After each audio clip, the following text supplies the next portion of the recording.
Olá, turmas do segundo ano. Vamos lá para a nossa 11ª aula, a última desta unidade, tá? Essa revisão geral. Após essa revisão, vocês irão fazer a avaliação. Então, vamos lá rever esses conteúdos das aulas principais que eu destaquei para vocês. Vamos para a tela. Muito bem, aula 11.1. Então, essas aulas serão de revisão e, ao final, vocês farão a avaliação. Professora, quais foram as aulas que a senhora escolheu para a gente revisar? Escolhi aula 4, aula 5, aula 7 e aula 8. Vamos aos tópicos, então, dessas aulas: origem do conhecimento, racionalismo. Então, o foco principal dessa aula é o racionalismo, né? Trouxemos aí o conceito que é o racionalismo, que é uma corrente filosófica, ou seja, epistemologia, que é o estudo do conhecimento.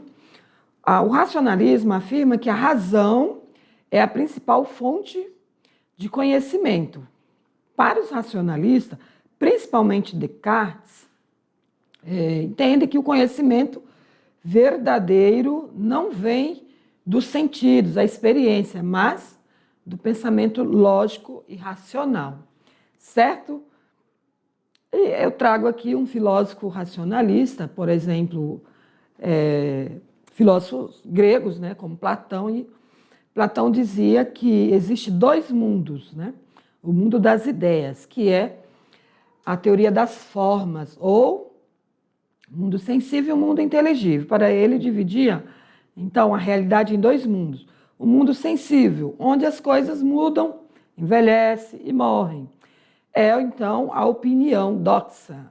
O mundo sensível são as nossas impressões sobre aquilo que nós vemos, né? Que nós sentimos pelos órgãos dos sentidos. E o mundo inteligível já vem de dentro, que é a razão, que reside as ideias perfeitas e eternas, como, por exemplo, a ideia de justiça, o conceito geométrico, né?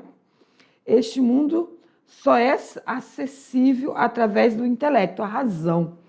Então, queridos, racionalismo, né, essa corrente filosófica no qual os filósofos acreditam que é o único caminho para chegar à verdade. Porém, a verdade racional também com o uso de método científico. Não basta só saber pensar, né? Só a condição racional. É preciso, então, como Descartes já dizia, o método da dúvida metódica.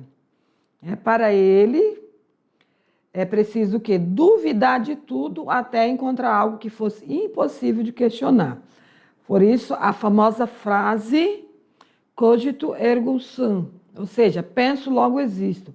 Se duvido, eu penso. Se penso, logo eu sou um ser que existe. Não que as coisas que não pensam não existem. Os objetos, por exemplo, não pensam, certo? Mas o fato de pensarmos e podemos pensar de forma em que as coisas podem não ser verdadeiras, já é um motivo, né, para duvidarmos de tudo. Então, penso, logo também duvido. Tenho que duvidar até chegar à verdade, né? E outro filósofo racionalista foi Spinoza, né? Para ele foi assim um racionalista radical, ou seja, para ele não haverá separação entre Deus e a natureza. Tudo o que existe é uma única substância. A razão humana é a ferramenta para entender as leis dessa natureza e alcançar a liberdade. Então, essa foi a nossa primeira aula. A próxima é a aula 5. Vamos falar do empirismo, outra corrente filosófica, do qual caminha na direção oposta do racionalismo de Descartes. Enquanto o racionalista tem como base, né, para o verdadeiro conhecimento a razão, o empirismo olha para os sentidos. Isso porque eles acreditam que os sentidos, o verdadeiro conhecimento vem do sentido e da experiência, né? A teoria empirista defende, então, a tese de que toda ideia são provenientes da experiência e das nossas percepções sensoriais. Impossível que na última aula minha garganta vai ficar ruim, né? Última aula. Então, aqui alguns teóricos empiristas, como Francis Bacon, John Locke e David Hume, cada um deles tem um foco principal, né, na sua tese empirista. Foco de Francis Bacon é método científico, John Locke, origem do conhecimento e política, e David Hume, limites da razão e ceticismo. O conceito-chave, indução, ou seja, observar a natureza para criar leis. Tábua rasa, a mente nasce vazia como um papel, porém por meio das experiências que vamos adquirir conhecimento. Hábitos, né? David Hume, acreditamos no futuro apenas por repetição. Então, cada um, mesmo sendo aí defensores do empirismo, porém se destacam, né, em uma tese, nem todas serão igual. Visão sobre a mente. Francis Bacon deve ser limpa dos ídolos, preconceitos, ou seja, não podemos acreditar nos conceitos que criamos logo, né, a priori. John Locke a mente é preenchida pela sensação e reflexão. E Hume, composto por impressões fortes e ideias fracas. O que é a verdade para cada um desses teóricos? O resultado de experimentos rigorosos. A verdade para Locke é a concordância entre nossas ideias e a realidade. David Hume é uma crença baseada na probabilidade e no costume.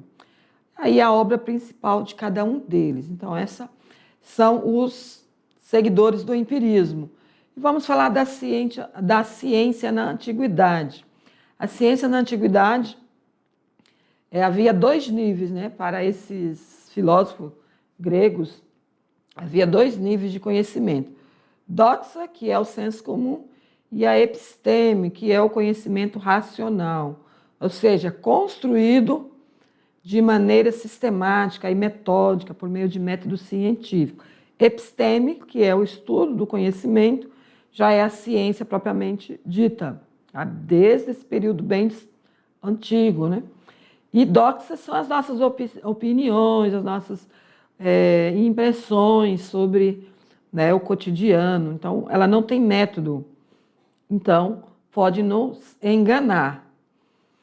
Vamos falar desses dois, aliás, já falamos, né, sobre esses dois filósofos, Platão e Aristóteles, que são considerados cientistas aí no período grego, né, clássico.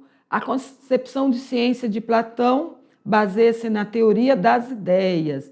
Para ele, o conhecimento parte da simples opinião, doxa, até a ciência, a episteme.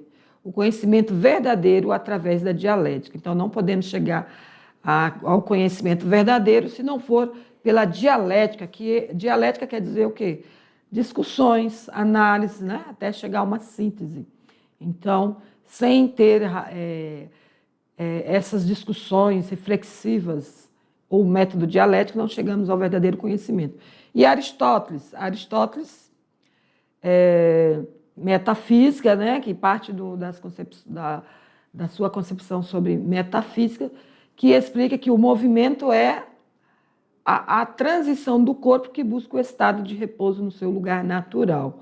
Ele estudou também astronomia, ao associar a perfeição ao repouso. A cosmologia grega desenvolveu uma concepção estática, o universo finito e a Terra está no centro. Então, Aristóteles parte aí, né,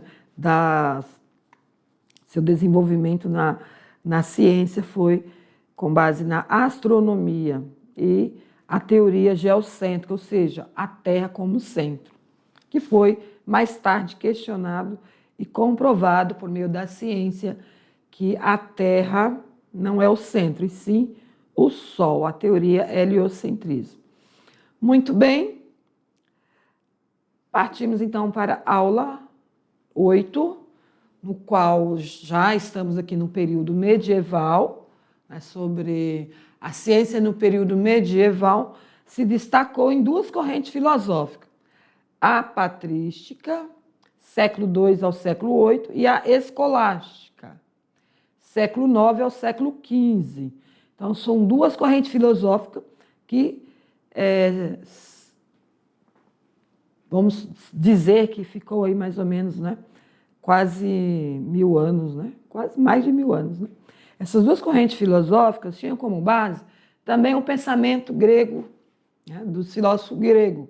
Cada um seguia ali um filósofo. Por exemplo, a patrística tinha como foco as ideias de Platão e a escolástica, Aristóteles. Então, vamos ver o que cada um deles pensava. Patrística, pensamento então desenvolvido pelos padres da Igreja Católica, que era no qual a Igreja Católica Romana decidiu seguir o cristianismo, que até então eram contra, né? Então, se não pode vencê-los, junte-se a eles. Foi o que aconteceu na questão da Igreja Católica ter como base o cristianismo. O objetivo era defender a fé cristã contra ataques pagãos. Platão tinha como conceito o mundo das ideias para explicar o reino de Deus. E Santo Agostinho, né, deu sequência aí, teve como fundamento, então, as ideias de Platão para também dar, né, sequência aos seus estudos. Para ele, creio para entender. Ou seja, a fé vem primeiro, mas a razão ajuda a iluminá-la. Então, porém, essa filosofia sempre foi com base na defender a fé cristã. Não era uma filosofia científica, né, que buscava explicar o mundo, as questões humanas, as questões sociais e políticas, e sim as questões religiosas. A escolástica não era diferente. A escolástica também, uma filosofia ensinada nas escolas e universidades medievais, somente aquelas que eram administradas pelos padres, né, pela Igreja Católica. Ele se sistematizou, né, o racionalismo, que foi o ápice do rigor lógico na Idade Média. Então, a escolástica já se afastou, de certa forma, das ideias, né, religiosas e buscando aí um rigor lógico. Né? Aristóteles tinha como base os estudos de Aristóteles, como a lógica, a observação e a classificação. Quem foi né, que deu continuidade aos estudos de Aristóteles, ou fundamentado por Aristóteles, foi São Tomás de Aquino, que argumentava que não há conflito real entre fé e ciência, pois ambas vêm da mesma fonte de Deus. Então, mesmo assim, eles continuavam defendendo, né, a fé cristã, porém, entendiam que a ciência, tanto a ciência como a fé, elas dependem, né, da razão.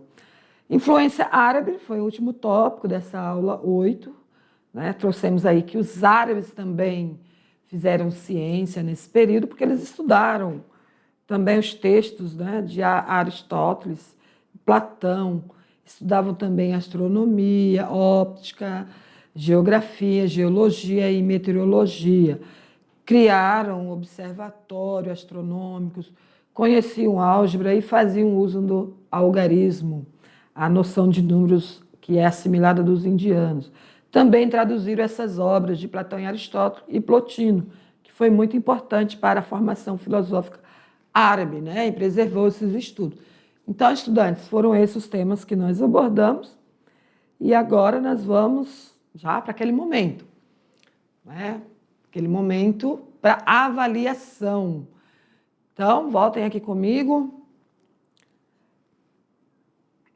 Momento da avaliação parcial da unidade 1. Então, os conteúdos para essa avaliação são esses 4 tópicos que nós destacamos muito durante as aulas. E eu desejo sucesso para vocês, que vocês concluam aí essa unidade 1 né, com muito conhecimento, que vocês tenham avançado, aprofundado aí na filosofia, porém não vão parar de estudar, vão continuar aí na unidade 2 com o professor Hélio, aulas maravilhosas, e aí continuo com vocês só lá no 3º ano. Então, ó, tchau, tchau, aguardo vocês. Sucesso na sua avaliação.